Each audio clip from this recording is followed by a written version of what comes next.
Spiritual arrogance. One of the biggest surprises with those who come to our ministry who have spoken about standing for their marriage is that very often they express a spiritual arrogance. One telltale sign is when they freely tell us about their husband's sin. Not only that, but they're usually quick to refer to their spouse as the prodigal, which, as I said, is like calling them deep down dirty sinner.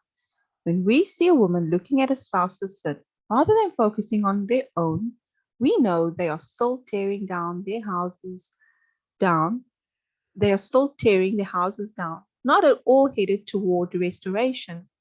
Matthew 7, verse 2 to 5 says it this way: For in the way you judge, you will be judged, and by your standard of measure, it will be measured to you. Why do you look at the speck that is in your brother's eye, but do not notice the log that is in your own eye?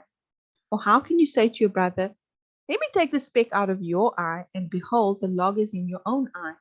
You hypocrite, first take the log out of your own eye, and then you will see clearly to take the speck out of your brother's eye.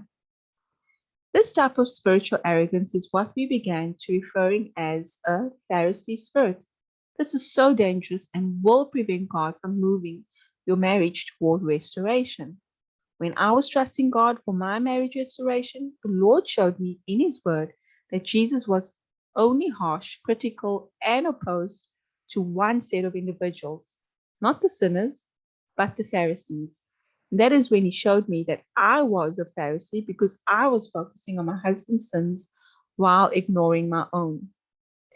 There are so many Christians who pretend to be spiritual on the outside but are filthy on the inside. Jesus called them whitewashed tombs. Matthew 23, verse 27 says, Woe to you, scribes and Pharisees, hypocrites, for you are like whitewashed tombs